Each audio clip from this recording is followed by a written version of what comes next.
बिहार भी YouTube channel में आपका एक बार फिर से बहुत बहुत स्वागत है। आपने अभी तक चैनल को सब्सक्राइब नहीं किए तो लाल रंग का बटन दबाकर चैनल को सब्सक्राइब कर लें और बगल के घंटा बजा दें। इस वक्त राज्य के लाखों नियोजित शिक्षकों के लिए सबसे बड़ी खबर आ रही है। राज्य कर्मी यानी विशिष्ट शिक्षक नियमावली को लेकर सबसे बड़ी खबर आ रही है। संघ के जिला अध्यक्ष ने सरकार को भेजा सुझाव, नियमों में बताई गई कई तरह की खामियां। विशिष्ट शिक्षक नियमावली से शिक्षकों में असमंजस की बातें आ रही है। जहां बिहार विद्यालय विशिष्ट शिक्षक नियमावली 2023 से जिले के शिक्षकों में ऊहापोह की स्थिति बनी हुई है। आम शिक्षकों की माने तो शिक्षक 2023 के इस नियमावली के कई बिंदुओं पर सशंकित है। इस ऊहापोह को दूर करने के लिए बिहार पंचायत नगर प्रारंभिक शिक्षक संघ के जिला अध्यक्ष रामचंद्र राय ने विभाग को सुझाव पत्र भेजा है, जिसमें उन्होंने कहा है कि राष्ट्रीय शिक्षा नीति 2020 के अवलोकन में यह पाया गया कि विशिष्ट शिक्षक शब्द का प्रयोग विशेष कोटि दिव्यांग छात्र छात्राओं के अध्यापन से जुड़े शिक्षकों के लिए प्रयोग होता आया है। अतः उक्त नियमावली को विद्यालय अध्यापक नियमावली 2023 के रूप में संशोधित किया जाए। इस नियमावली में राज्यकर्मी शब्द का उल्लेख कहीं नहीं है, इसलिए हर कोटि के नियोजित शिक्षकों व पुस्तकालय अध्यक्षों के लिए राज्यकर्मी का दर्जा देने का उल्लेख स्पष्ट तौर पर होना चाहिए। इस नियमावली से आच्छादित शिक्षकों को एक संवर्ग में लाने के लिए सक्षमता परीक्षा में उत्तीर्णता की अनिवार्यता से मुक्त किया जाना चाहिए। नियमावली में विद्यालय अध्यापक नियुक्ति, नियमावली 2023 में नियुक्त होने वाले शिक्षकों और नियमावली से आच्छादित शिक्षकों के बीच भी वरीयता का स्पष्ट निर्धारण हो, जिसके तहत इस नियमावली से आच्छादित शिक्षकों की सेवा वरीयता कायम रह सके। नियमावली के तहत अंकित प्रावधानों के स्थान पर राज्य कर्मियों के लिए वित्त विभाग की जारी की गई अधिसूचना द्वारा लागू वेतन संरचना पे मैट्रिक्स के लिए दी गई तालिका के अनुसार ही वेतन निर्धारण होना चाहिए। नियमावली से आच्छादित शिक्षकों के वेतन निर्धारण में पूर्व की सेवा की गणना करते हुए प्राप्त वार्षिक वेतन वृद्धि को जोड़ जाना चाहिए। इस नियमावली के अंतर्गत कार्यरत आच्छादित शिक्षकों के लिए अन्य सेवा शर्त कई नई पेंशन नीति, छुट्टी, ग्रेजुटी, अनुकंपा पुराने जिला संवर्ग और प्रमंडल संवर्गीय सहायक शिक्षकों की तरह लागू करने संबंधी स्पष्ट प्रावधान जोड़ा जाना चाहिए। निरीक्षण नहीं करने वाले स्कूलों की सूची तलब किया गया है। खबर पटना से आ रही है, जहां शिक्षा विभाग ने जिले से उन स्कूलों की सूची मांगी है जहां अफसरों कर्मियों का निरीक्षण नहीं हुआ है। विभाग को इस संबंध में शिकायत मिलते ही अपर मुख्य सचिव के पाठक ने राज्य के सभी जिला शिक्षा पदाधिकारी को इस संबंध में निर्देश जारी किया है। विभाग को बक्सर जिले के सिमरी प्रखंड स्थित प्राथमिक विद्यालय परमेश्वर मठिया के संबंध में सूचना मिली है कि वहां एक दिन भी निरीक्षण नहीं हुआ है। इसके बाद विभाग के एक अफसर इस स्कूल में विशेष निरीक्षण करने 14 अक्टूबर को गए।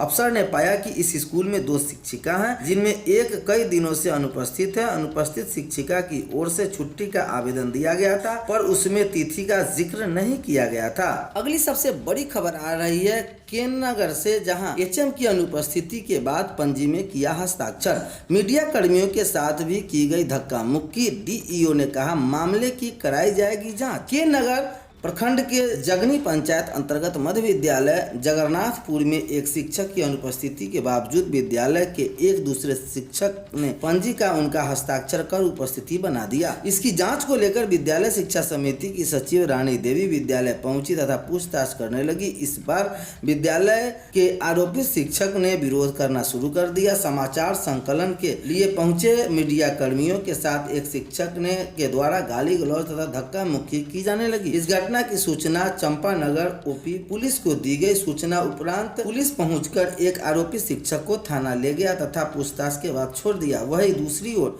विद्यालय के एक शिक्षक ने बताया कि शनिवार से ही विद्यालय में एक शिक्षक अवकाश पर है। बताया गया कि सोमवार को 9 बजे एक दूसरे शिक्षक के द्वारा विद्यालय के कार्यरत कार्यालय को खोलकर उनकी उपस्थिति बना दी। विद्यालय के कक्षा 6 के छात्र पीयूष कुमार और गुलशन कुमार ने बताया कि कथित शिक्षक सोमवार को विद्यालय से उपस्थित थे। वही मौके पर मौजूद सचिव रानी देवी और झलकी देवी ने कथित शिक्षक के जाली हाजिरी बनाने का विरोध किया। इधर डीईओ शिवनाथ रजक ने बताया कि मामले की जांच कराई जाएगी। वही ग्रामीणों का कहना था कि अक्सर ये शिक्षक अपनी मनमानी स्कूल में करते हैं। देर शाम चर्चा की जा रही थी कि आरोपी शिक्षक से पूछताछ की गई है। दक्षता परीक्षा में शामिल नहीं होने वाले शिक्षकों पर कार्रवाई होगी।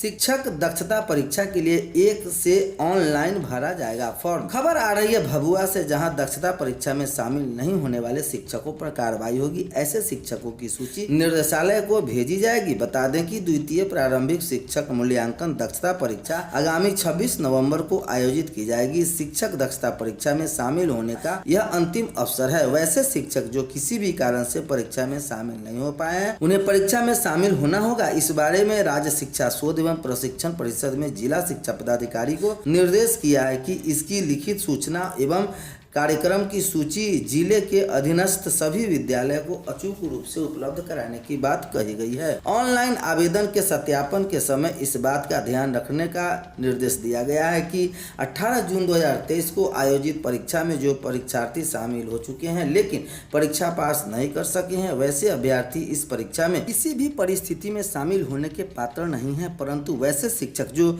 उक्त परीक्षा में सम्मिलित हुए हैं लेकिन भूलवश गलत शिक्षक कोटि प्रविष्टि कर दिए थे, वह इस परीक्षा में अपना सही शिक्षक कोटि अंकित कर परीक्षा में शामिल हो सकते हैं। राज्य शिक्षा शोध एवं प्रशिक्षण परिषद के द्वितीय परीक्षा मूल्यांकन दक्षता परीक्षा की तिथि के साथ नया शेड्यूल जारी किया गया है, जिसके अनुसार दक्षता परीक्षा 26 नवंबर को होगी। इसके लिए शिक्षकों को 1 से 10 नवंबर तक ऑनलाइन आवेदन करना है। शिक्षक जो आवेदन भरेंगे उसे प्राचार्य सत्यापित करेंगे। इसके लिए 1 से 11 नवंबर तक की तिथि तय है। जिला शिक्षा कार्यालय को सभी आवेदनों को ऑनलाइन सत्यापित करते हुए 14 नवंबर तक राज्य शिक्षा शोध एवं प्रशिक्षण परिषद को भेजना है। शिक्षक के साथ बेरहमी, नाक में लगे 5 टाके, पूर्ववर्ती छात्र ने साथियों संग घटना को अंजाम दिया। खबर हरनौत से आ रही है, जहां सरथा रोड में अवस्थित संत पॉल इंग्लिश स्कूल के शिक्षक को बदमाशों ने डाक बाबा मंदिर के पास घेरकर बांस से पिटाई कर दी। बेरहमी से पिटाई में शिक्षक की नाक टूट गई। बदमाशों में स्कूल के पूर्ववर्ती छात्र शामिल बताया जाता है। कल्याण बिगहा स्थित रेफरल अस्पताल में उनका इलाज कराया गया। उन्हें 5 टाके लगाए गए। शिक्षक हरनौत बाजार के तोनावा रोड निवासी अविनाश गुप्ता है। उन्होंने बताया कि वे स्कूल में छुट्टी के बाद करीब 2 बजे घर लौट रहे थे। इसी दौरान डाक बाबा मंदिर के पास स्कूल से 10वीं कर चुके पूर्ववर्ती छात्र व उनके 3 साथियों ने उन्हें घेर लिया और बांस से उन पर हमला कर दिया। इससे उनकी नाक की हड्डी टूट गई। जबकि बदमाश बाइक से थे, वे भाग गए। बदमाश थाना रोड का रहने वाला बताया गया है। मामले की FIR की गई है। अब इसकी जांच की जाएगी। जांच के उपरांत ही किसी बात की पुष्टि की जा सकती है। हिंदी विषय में एक प्रश्न को हटाया गया। BPSC ने 26 अगस्त को पहली पाली में 9वीं से 10वीं के लिए शिक्षक नियुक्ति परीक्षा आयोजित की थी। इसमें हिंदी के एक प्रश्न ग्रुप A का 74, ग्रुप B का 99, ग्रुप C का 47 व ग्रुप D का 59 नंबर को हटा दिया गया है। अंग्रेजी व विज्ञान के एक प्रश्न का उत्तर भी बदला है। वही सामाजिक विज्ञान में कुल 5 प्रश्नों के उत्तर बदले गए हैं। इसमें इतिहास का 1 और राजनीति विज्ञान के 4 प्रश्न मुख्य रूप से शामिल हैं। छात्रों ने फाइनल आंसर में की भी बता त्रुटि। 24 अगस्त को सामान्य अध्ययन की परीक्षा आयोजित की गई थी। पहली पाली में 6 और दूसरी पाली में 3 प्रश्नों के आंसर को बदले गए, जबकि कई छात्राओं ने फाइनल आंसर की पर वह सवाल उठाया। परीक्षार्थी अमित राकेश ने कहा कि 24 अगस्त को दूसरी पाली में सेट E के प्रश्न 94 का आंसर पहले जो जारी हुआ था वो सही था।